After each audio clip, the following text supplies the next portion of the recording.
Syeda holds a journalism degree from the University of Texas at Austin and Longhorn. Welcome back. Thank you. And her work has been heard nationally on public radio shows, including NPR's Morning Edition, All Things Considered, and Here and Now. So let's welcome Syeda. Thank you. So good afternoon, everyone. Thank you so much for coming out. As he said, I'm Syeda Hasan. I'm a reporter at KUT. We're the NPR station in town. And I cover issues of housing affordability, development, real estate, kind of all across the board. So today I'm going to talk with you about one of my favorite stories that I covered last year, which looked into how Austin's housing market poses challenges and locks out folks with criminal backgrounds. And I'm going to talk with you about a woman named Annette Price, who I interviewed for this piece. And she shared her own story of struggling to find housing for about a year and a half. And Annette faced a lot of challenges because of a criminal conviction that she had on her record from decades ago. And so before we get into Annette's story, I want to talk a little bit about this concept of a criminal background and kind of what that entails and some of the things I learned in researching this story. So one of the things that I was surprised to learn is that the concept of having a criminal background is really kind of this vague, open-ended term. There's not really kind of a concrete legal definition when it comes to what exactly qualifies as a criminal background. So as you can see, I've pulled just a little screenshot here of kind of a standard leasing application that you would fill out if you were applying for an apartment somewhere here in Texas. And landlords typically will ask you for the right to obtain your criminal background report, your credit history. Those things are pretty standard. This lease from the Texas Association of Realtors actually gives landlords the ability to obtain those reports at any time that the tenant is living at their property. So that's another common practice as well. But what came as a surprise to me is that, again, this term is really open-ended. There's no strict legal definition of what might show up on a report like that. So this is a more common phenomenon than you might think. About 1 in 3 American adults has some type of criminal background. That's about 100 million people. And that can include anything from petty crimes such as a theft to more severe violent offenses, things like assault or murder. And it can also show arrests on your record that never led to a conviction. So all of those are things that could kind of all fall within that bubble of a criminal background that could show up when a landlord runs your history. And that brings us to Annette Price. So Annette spoke with me about her story, and I'm going to play you a clip of the very beginning of my radio piece that sort of lays out some of her experience in navigating the housing market. Oops. Family photos, a fish tank, a 72-inch flat screen, and a dog named Candy. These are some of the things Annette Price has filled her apartment with since she moved in this past summer. It's a 1-bedroom, and it's big enough for just me and Candy. It took Price almost a year to find a place and sign a lease. After months of searching, I figured she'd be pretty thrilled. I like being outside. It's not what I have inside to live. She says it's not where I'd like to live, but this apartment complex in North Central Austin is one of the few places in the city that the 52-year-old could get approved for housing. That's because about 30 years ago, she was convicted of murder. So the details of Annette's arrest and conviction are pretty graphic, so I'm going to choose not to play you the actual audio from the story, but you can hear that on our website, KUT.org, if you want to check out the full piece. But I'm going to just kind of paraphrase a little bit. This is based on police reports from the time, as well as Annette's own account of the incident that she shared with me. So this occurred in 1985 in a city called Zion, Illinois, which is a small city about an hour north of Chicago. Price at the time was 4 months pregnant, and she was visiting Zion on a trip with some friends. She was in a car with a man who she says was a friend of her boyfriend at the time. And ultimately they had a physical altercation. Price, she says that she fought back, and in self-defense, in the midst of their fighting, she ultimately ended up stabbing him. At that time, she says that she fled the scene. She went looking for her boyfriend. Once she found him, the two of them went out looking for a police officer to report what had happened. If you remember, this was the 80s, so no real cell phones around at the time. They physically went and found a cop. At the time that she approached the police, they already knew who she was. She was on their radar because when she fled the scene, when she fled the car, she had left her purse with her ID in it in the car. And so police were actually pursuing her as a suspect. The man that she was with ultimately succumbed to the injuries, and Annette was arrested. She went to jail, and ultimately, when she was in her 20s, she was sentenced to 40 years in prison for his murder. If you'll remember, at the time, she was 4 months pregnant, so Annette shared with me the story of giving birth while she was incarcerated. She was able to go to the hospital and spend 3 days there with her newborn daughter before she went back to jail, and her sister came and took the baby home. So I'm going to fast forward a little bit and bring us back to once Annette was released from prison, kind of fast forwarding to the early 2000s, and bring us to the next part of her housing story. Price was eventually released on probation. She moved to Austin in the late 2000s and got a job working as a secretary. The company didn't look into her criminal history. Eventually, Price bought a house in Manor and continued to get promoted at work. I was there from about 3.5 years. As I said, worked my way up, and management changed. And when management changed, I lost my job because they did a background check on everybody. She got by with her savings at first, but after a couple of years, Price had to give up her house and move in with her sister. She started searching for a home all over again, but Price was repeatedly denied housing because of her criminal history. Even though my conviction at that time was almost 30 years old, I was still being rejected.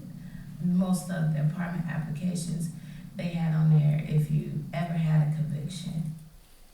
So that's Annette talking about some of the challenges she faced, not only in holding down a job, but also in holding onto her home that she had purchased and securing a place to live.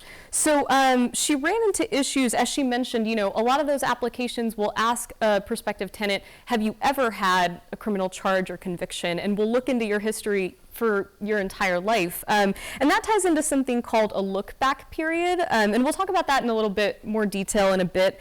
But the way that Annette ultimately found a solution was she enlisted professional help. And that's what a lot of folks in her situation turn to. There are a lot of apartment locators throughout the city that will offer this free service to help people who, you know, may have a criminal history, may have credit issues, varying obstacles that could make it harder for them to find a home.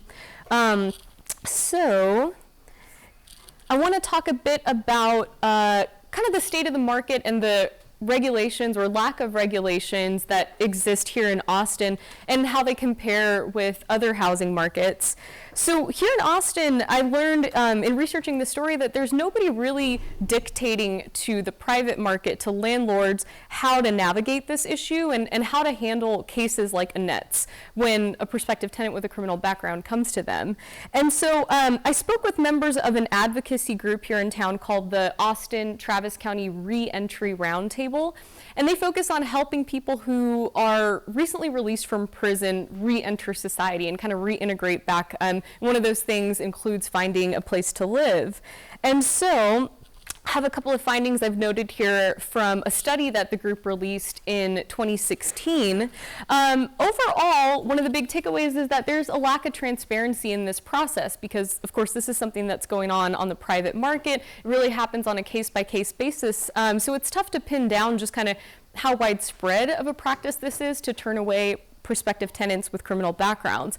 But the group surveyed several different affordable housing properties throughout the Travis County area, and 40% of the properties that they surveyed had vague or incomplete standards. So kind of like that application that we saw near the beginning of the presentation, you know, things that really leave a broad scope for landlords to look into, and ultimately make it tough for the tenant to kind of know what to expect and what may come up on their search.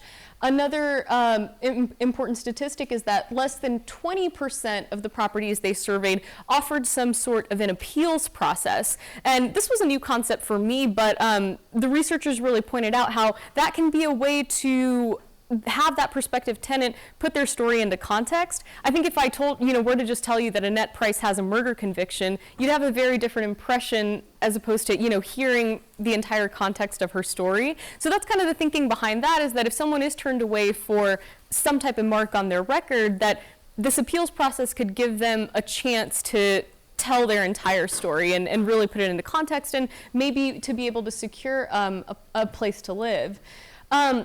So here in Austin, you guys may have heard of the city's strategic housing blueprint that was recently adopted by the city council. So I think some of the major points in that document are that it dictates, these are the goals for how much new housing we want to create in the city over the next coming years, but it also recommends implementing the recommendations from the Austin-Travis County Reentry Roundtable report. So I pulled a little screenshot for you guys here, but essentially the city has said that they would like to implement what they call reasonable look-back periods, as well as this appeals process at any affordable housing properties that receive city funding. So that has yet to be implemented, but that's one potential way that the city could take action on this issue. But today, the reality on the ground is that many landlords in the Austin area simply refuse to rent to people with criminal backgrounds. This is, of course, a high-demand rental market. Landlords have a lot of options, and so that is the reality on the ground that a lot of folks who work in the industry, as well as prospective tenants like Annette, are facing. So in researching Annette's story, I also talked with the professionals that she enlisted to kind of help her navigate the market, help her find a place to live. So this is a quote from Ingrid Evans with A+ Apartment Locators. And I talked with her about, kind of what is the process when somebody like Annette comes to you and is looking for a place to live. What is the response, and how do you kind of work as the go-between between a prospective tenant and a prospective landlord? So Ingrid says that an assault is pretty much impossible to work with, but going back to a term that I referenced earlier, these look-back periods, this is refers to how long a landlord is going to look into somebody's history when considering whether or not to house them. So Ingrid says that standard practice is 5 years for a misdemeanor charge or conviction, 10 years for a felony charge or conviction. But again, that varies. It oftentimes depends on the individual person, depends on the landlord, and also the severity of the crime. So there's a lack of data nationwide because, again, this is something that is happening entirely, for the most part, on the private market. There's nobody really tracking what is this reality like on a nationwide scale? So one thing I found useful to do in my reporting when we don't have that nationwide data is to compare city to city. So there are a couple of reports that individual metro areas have done on the state of housing for people with criminal backgrounds. So in the DC metro area, this advocacy group called the Equal Rights Center looked into housing specifically for women with criminal backgrounds. And they did a sort of test with sending out applications to several different apartments. And they actually focused specifically on women with criminal histories because that's a growing part of the prison population. Oftentimes when we talk about incarcerated folks, I think there is a lot of attention paid to the high rates of men who are being incarcerated, but they note that this rate of women being incarcerated is rapidly growing as well. So the group found that when they submitted applications from white women with criminal backgrounds, they were favored, 47% of landlords favored those women over African American women with similar criminal histories. So that study kind of shed light on some of the racial disparities that exist as well in the way that folks are perceived and treated when they are searching for housing. And in New York, there's some significant action taking place. I actually spoke with some attorneys who are taking legal action against a group of landlords and property managers over what they say is housing discrimination against people with criminal backgrounds. So let's get into that case a little bit. So this group called the Fortune Society does similar work to the group I referenced here locally. They work with people that are just recently released from prison, helping them get access to social services, helping them secure housing. So the Fortune Society was working with a apartment complex in Queens called the Sandcastle Towers Apartments. The attorney I spoke with told me that they were able to secure homes for about 5 or 6 of their clients at the Sandcastle. There were no issues. The process went smoothly. And then one day, the property managers at Sandcastle came to find out what it is that the Fortune Society does, and that they work with people who are formerly incarcerated. And attorneys say at that point, the Sandcastle housing folks said, no way, you know, we're sorry, but we can't house any more of your clients. We don't accept people with criminal backgrounds. So the Fortune Society sued. And the issue that their lawsuit hinges on is something called disparate impact. So stay with me here. I know this is a little legal jargony, but it's a really interesting concept. So the issue that this points to is that even if a policy like a blanket ban on people with criminal records is not discriminatory on its face, if its end result is discriminatory, that can be called into question legally. So the Fortune Society says that the blanket ban on housing people with criminal backgrounds that the Sandcastle was using has a disparate impact on African American and Latino men. And that was the basis of their lawsuit. So actually, in the midst of that lawsuit, which was filed in 2014, and that case is still ongoing, the federal government issued guidelines weighing in on how landlords should handle applications from folks with a criminal background. So HUD issued this recommendation saying that blanket bans like the one we just talked about are actually potentially in violation of the Federal Fair Housing Act because of that disparate impact theory that the attorneys pointed to. But again, what we're finding on the ground here in the real estate market is that there are a lot of questions around, okay, we've got this guidance, but now how do we implement it? How do you hold private landlords accountable, especially on a case-by-case basis when a lot of this stuff is kind of happening in private and is not reported? So I talked with advocates here in Austin who are watching this case closely and say that, you know, should the judge rule in the Fortune Society's favor in this case that's filed in federal court, it really could be the first time that we have some guidance on how to implement these guidelines in the private market. So that's an issue that folks are watching closely. And going back to the group we talked about here locally, the Austin Travis County Reentry Roundtable, they said that, you know, apart from waiting for the results of a lawsuit, for waiting, you know, years for this court decision to play out, they're trying to be more proactive. They're trying to reach out to landlords and let them know that this is an issue that needs consideration. So the group is actually working on creating a screening guide for landlords that they hope to issue in the coming months, and they believe that will serve as sort of best practices for how to consider these individual cases, you know, whether that includes implementing an appeals process, and just making this, you know, a more workable way for those 100 million people that we talked about to find a place to live. And that brings us back to Annette Price. So Annette was actually selected by the Austin Travis County Reentry Roundtable as one of their advocacy fellows. So she's been working with that group for the past year or so and is actually helping them through her firsthand experience, helping them craft guidelines for landlords in terms of how they should handle cases such as hers.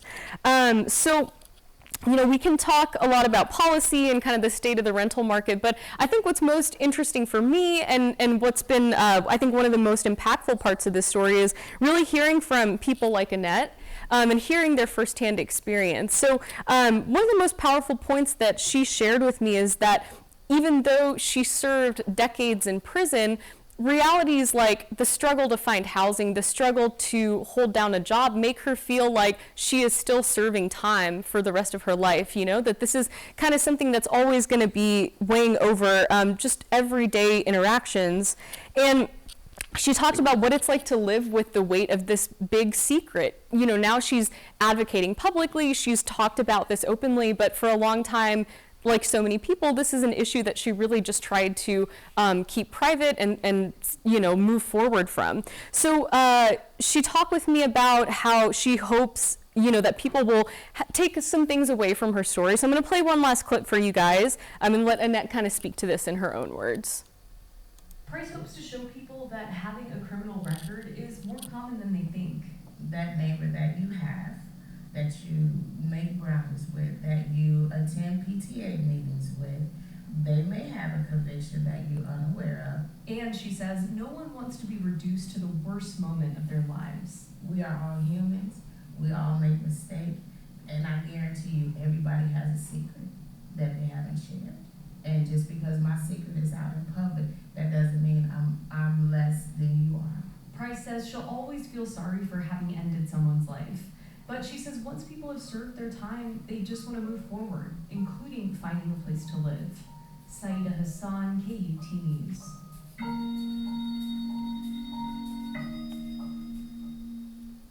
So that's a clip from the very end of my story with Annette. I know that was a heavy story. I know that was a lot to take in, and thank you guys for listening. I hope that this story has shed some light on the realities that so many people face in navigating the housing market and finding a place to live when they do have something on their criminal record. And on a lighter note, I'm a radio reporter, so I'm not used to talking for this long, so I thank you guys for bearing with me for 30 minutes, and so I'd like to ask you to... and I'd love to take your questions.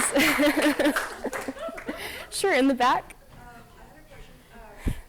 What is the amount of people here, but like both men and women here in Austin, that struggle with housing with a criminal? I wish I could give you a number on that. Again, it's tough to pin down.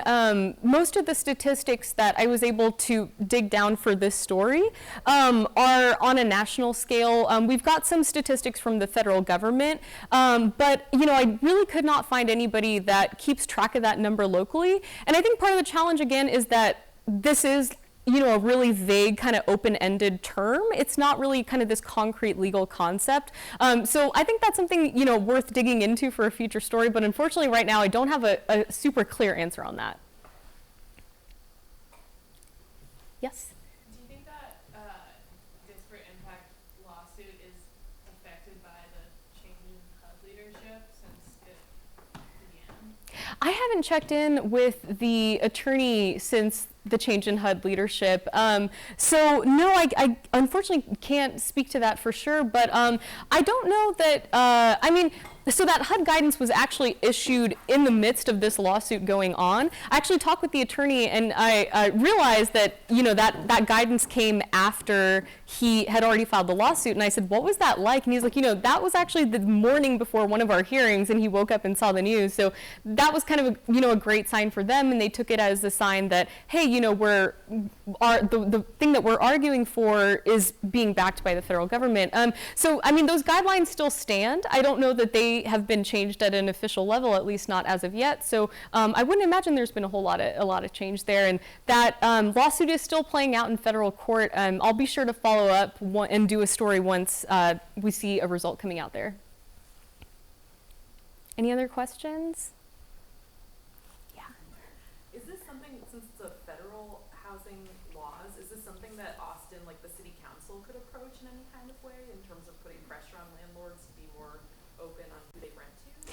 I know the city has adopted a number of non-discrimination ordinances and fair housing ordinances. I don't know that any of them have specifically touched on people with criminal backgrounds, but I'm not a lawyer, but I don't know why, I don't see any reason why they couldn't do that. Mm-hmm. Well, I have one, I guess, Sure. for you and Syeda and for the audience as well. And this is quite an unusual speaking lecture session here. And telling the story, we kind of know and not exactly know the detail. And then you share with us the story, it's quite a touching story. Then the question here for all of us to think, and what are the issues, whether it's policy issues or legal aspects or service delivery or others that are worth looking into for the research, for thesis work, or for PR, for others.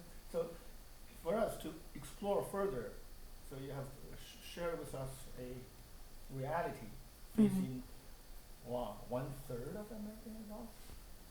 When I saw that number, I was so Yeah. high. I can't imagine. And so it's kind of looking into the background or the things behind the story. It's worth exploring, investigating from our professional perspective, whether it's from planning or from public policy or from even from design, any design. I don't know if there's any design issues in the housing market. So, any comments from reaction from you or from the audience? Instead of just, okay, that's the story, that's it. Right? So, what are the implications for us? Sure. I guess one of the things I can speak to as far as things to watch going forward are that group, the nonprofit, the Reentry Roundtable, is on its own working on that screening guide for landlords. So kind of a concrete tool that they want to distribute to landlords throughout Austin. And of course, they don't have control over whether or not folks actually use them. But I think the reality is right now, hey, here's this issue that exists, and there's been guidance from from the top down, from the federal government, but I think that their approach seems like to do more outreach kind of at the very local and immediate level, and to make folks more aware that way, because it was only through researching the story that I found out about that federal guidance. I doubt that it's on the radar of every private landlord in the Austin area. So I think it's a matter of outreach and kind of informing people, at least initially. That seems to be the route folks are taking.